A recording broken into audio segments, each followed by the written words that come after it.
sebuah judul yang provokatif. Dan apakah judul ini clickbait? Kita membahas strategi perang di Ukraina yang saat ini berubah lagi polanya. Dalam 2 minggu yang lalu kita katakan bahwa pola serang Rusia di awalnya menggunakan strategi serangan kilat, gagal. Kemudian berubah menjadi serangan bumi hangus arah Aleppo, Suriah, dengan menyerang dulu menggunakan roket ke target-target wilayah sasaran penduduk mengungsi. Lalu pasukan pertahanan Ukraina digempur habis-habisan sehingga wilayah perkotaan tersebut rata tangan. Ternyata belum maju-maju juga hingga saat ini. Sekarang memasuki awal minggu ke-7. Lain lagi yang dilakukan Rusia sejak minggu lalu. Kita juga mengatakan di awal perang bahwa serangan kilat di target kurang dari 7 hari Kiev lumpuh. Diimpikan tentara pembebasan Rusia tersebut akan diberikan lemparan mawar oleh warga Ukraina. Namun faktanya adalah perlawanan keras tentara Ukraina, perlawanan keras dari rakyat Ukraina dan NATO terus membantu dengan misionaris tentara swasta masuk ke Ukraina. Faktanya bukannya Ukraina melempar bunga mawar, namun melempar molotov cocktail, granat, dan ditembak sniper. Ini yang kita laporkan kemudian.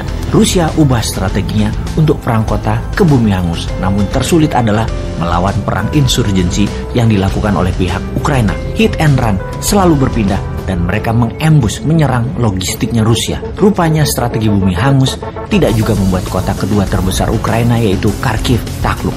Walau sudah dikepung tentara Rusia. Kalau ibu kota Kiev jauh dari jangkauan roket Rusia sekalipun, tidak bisa maju tentaranya.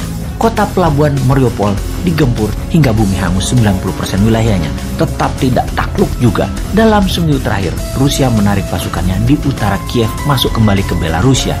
Kemudian menarik pasukan kembali ke arah Donbas. Ada analisa lapangan dalam penarikan tentara Rusia di utara dan sisi barat laut Kiev, termasuk mundurnya dari kota Bucha, yaitu bukan mundur Rusianya, tapi memang kalah diserang counter attack tentara Ukraina. Berita dari Ukraina tentunya hal tersebut.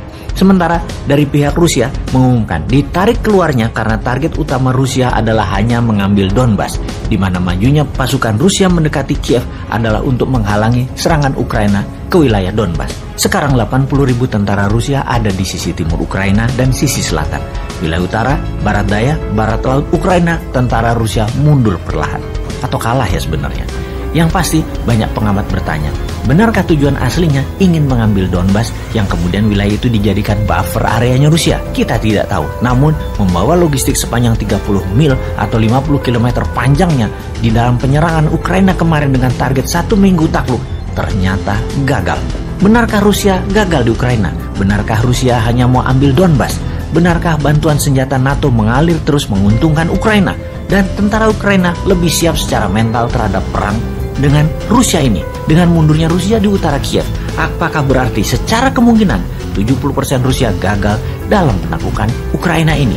Yang kita pertanyakan berikutnya, di luar perang militer yaitu perang ekonomi counter attack Rusia ke NATO, seberapa efektif rubel backed by gold akan menjadi penantang dolar? Yang dapat dipastikan, pembelian rubel dalam pembayaran gas dan minyak Rusia terbukti efektif. Nilai mata uang rubel meningkat dalam 2 minggu terakhir ini. Kita juga semua tahu, sejak penyerangan Rusia ke Ukraina, Amerika telah membangun kekuatan unilateral untuk banyak negara bergabung melakukan sanksi ekonomi terhadap Rusia, di mana salah satu yang terpenting adalah SWIFT, transfer dolar antar bank yang ditutup dari akses bank Rusia, sangat memukul Rusia. Total, Amerika melakukan 5.314 sanksi kepada Rusia sejak pertengahan Februari 2022. Di antara sanksi tersebut yang terutama melarang dunia termasuk Eropa untuk membeli gas dan minyak Rusia. Namun kontras dari pernyataan sanksi tersebut, Amerika malah menambah suplai dari Rusia ke Amerika sebanyak 43% atau 100.000 barel per harinya. Informasi ini dengan lantang diucapkan oleh Kementerian Luar Negeri Tiongkok yang menampar muka Amerika. Bahkan bukan hanya mengimpor minyak tambahan, namun mineral lainnya juga Amerika impor seperti pupuk juga meningkat. Sementara efek di Eropa, kalau mengsanksi ekonomi Rusia akan membuat negara-negara Eropa menjadi capital outflow atau uang keluar dari Eropa dan masuknya pengungsi ke Eropa serta kekurangan energi di Eropa. Jadi sanksi ekonomi ke Rusia oleh Amerika adalah untuk keuntungan Amerika, itu aslinya. Amerika itu double standar negaranya. Bangke bener dah cara bernegaranya dalam mengerjain negara lain. Oh iya, Amerika bagaimana sih membeli minyaknya ke Rusia? Kan Amerika negara swasta. Ya swasta Amerika yang beli minyak Rusia lalu jual ke masyarakat Amerika langsung. Di mana harga minyak dunia $100 per barelnya, sementara harga minyak Rusia bisa $70-80.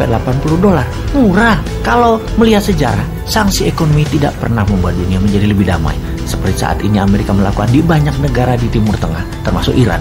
Saran, kalau memang ingin perdamaian, wahai Amerika, adakan peace talk serius dan jangan memprovokasi pihak manapun seperti yang Anda lakukan saat ini. Kembali ke perang di Ukraina. Pastinya sekarang Ukraina di atas angin. Serangan balasan di mana-mana ke pasukan Rusia menunjukkan kemajuan. Rusia geser ke Donbas di sisi tenggara dan sisi selatan Ukraina. Juga sekarang Zelensky tidak mau lagi mengadakan pertemuan dengan Rusia. Dia mengatakan akan terus mempertahankan seluruh wilayah Ukraina. Pede dia sekarang. Jadi panjang nih perang, namun dapat dipastikan semakin kesini semakin pasti tidak jadi.